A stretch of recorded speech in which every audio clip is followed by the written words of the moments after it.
Question की तरफ। ये रहा हमारा नेक्स्ट क्वेश्चन। ये क्वेश्चन क्या कह रहा है? Consider a circuit consisting of a capacitor of capacitance C and a coil with n turns per unit length. Okay. Cross sectional area S and length D, जहां पे जो D square है, it is much greater than the cross sectional area. There is another coil of length D by 2, cross sectional area S by 2 and 2n turns per unit length completely inside the larger coil. ठीक है, as shown in the figure. The ends of this smaller coil are connected with each other by an insulated conducting wire. मतलब ये जो छोटा वाला coil है, देखिए ये शॉर्ट सर्किटेड है। ठीक है। The self inductance of the larger coil is L, neglecting edge effects of all the ohmic resistances. The resonant frequency of the circuit is, resonant frequency पूछ रहा है। तो जो हमारा रेजोनेंट फ्रीक्वेंसी होता है वो क्या होता है? 1 बाई, देखिए यहाँ पे दो कॉइल्स हैं, सोलेनॉइड्स हैं बेसिकली, और इनके बीच में म्यूचुअल इंडक्शन हो रहा है। तो जो हमारा प्राइमरी कॉइल, जो बड़ा वाला कॉइल है, इसको हम प्राइमरी कॉइल बोल दे रहे हैं। इसका जो नेट अपना आएगा self inductance, L effective into C, यही हमारा रेजोनेंट फ्रीक्वेंसी हो जाएगा। तो ये एल इफेक्टिव हमें निकालना है।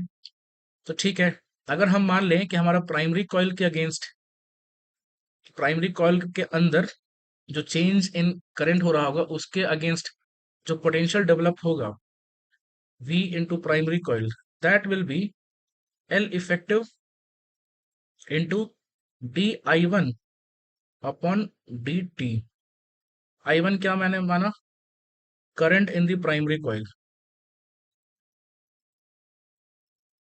तो ठीक है, इस तरह से आई टू में मान लेता हूं current in the secondary coil, जो छोटा वाला कॉइल है। ठीक है। अब हमें ये जो बड़ा वाला कॉइल है उसका सेल्फ इंडक्टेंस दे रखा है। तो एक सोलेनॉइड का जो सेल्फ इंडक्टेंस होता है वो हमें पता है कितना होता है? बताइए कितना होता है? It is equal to mu naught into N square into A into उसका लेंथ। तो इस केस में क्या हो जाएगा? Mu naught into N square into S into D. ये हो गया प्राइमरी कॉइल का इंडक्टेंस, सेल्फ इंडक्टेंस। इसी तरह से सेकेंडरी कॉइल का जो सेल्फ इंडक्टेंस हो जाएगा वो हो जाएगा mu naught into 2n square, क्योंकि उसका number of turns per unit length 2n दे रखा है, right? Sorry, it will be 2n का होल स्क्वायर, राइट?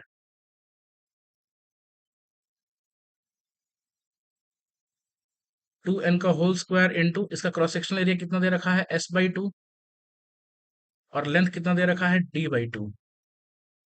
तो अब देखो यहाँ से 4 आएगा और ये भी 4 कट जाएगा, मतलब ये भी कितना है? Mu not an square into S into D. इसका भी जो है वो प्राइमरी कॉइल के बराबर ही है, राइट? तो मैं एक काम करता हूँ, मैं लिख देता हूँ self inductance of primary coil is equal to self inductance of secondary coil is equal to L. Okay. इनके बीच में म्यूचुअल इंडक्शन भी हो रहा है। तो mutual induction between two solenoids हम कैसे लिखते हैं? Mu naught into N one into N two into cross section area of the coil which is smaller one and inside the bigger coil, है ना? तो A into L of smaller, तो लिख देंगे mu naught into N into 2n into S upon 2 into D upon 2। तो ये क्या निकल के आ जा रहा है? Mu not an square S D upon 2।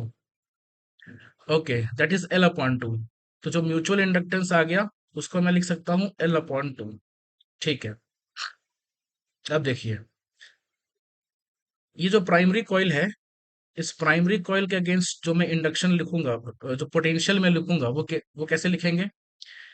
Self inductance of the primary coil into D I one upon D T, है ना? तो change of current in the primary coil plus mutual inductance into D I two upon D T.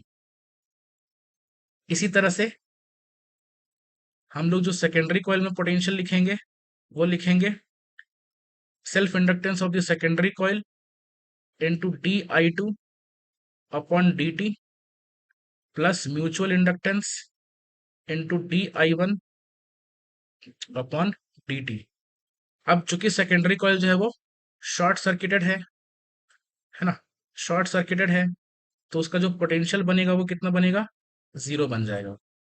तो यहां से मुझे मिल के आ रहा है, देखिए सेकेंडरी कॉइल का इंडक्टेंस कितना है, एल है, L into D I two upon D T plus M into D I one upon D T. तो मैं यहां से क्या लिख सकता हूं, मैं यहां से D I two upon D T लिख सकता हूं minus M upon L into D I one upon D T. तो ये जो D I two upon D T का वैल्यू आया है, मैं इसको यहाँ पे पुट कर दूंगा। तो देखिए मुझे क्या मिल रहा है, potential upon potential in primary coil is equal to L P C, कितना हो जाएगा, एल हो जाएगा L times of D one by D T plus M times D I two by D T, कितना आ गया, minus M upon L into D I one by D T. यहाँ से हम D I one by D T को common ले सकते हैं, और मुझे देखिए मिल रहा है L minus M square upon L into D I one upon D T into the primary coil, and this is my effective inductance, this is L effective। तो मैं L effective का वैल्यू लिख सकता हूं कैसे, यहां पे लिख लेते हैं ऊपर, L effective is equal to L minus M square upon L। सबका वैल्यू हमें पता है, M का वैल्यू कितना है, L बाई टू, तो ये आ जाएगा L minus L by two whole square upon L, ये जगह देखिए L into one minus one by four which is three L by four. तो एल इफेक्टिव की वैल्यू कितनी हो गई, three L by four.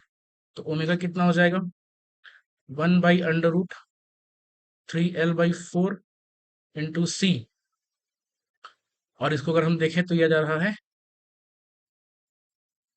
To upon under root three L C, two upon under root three L C. Option C is the correct answer.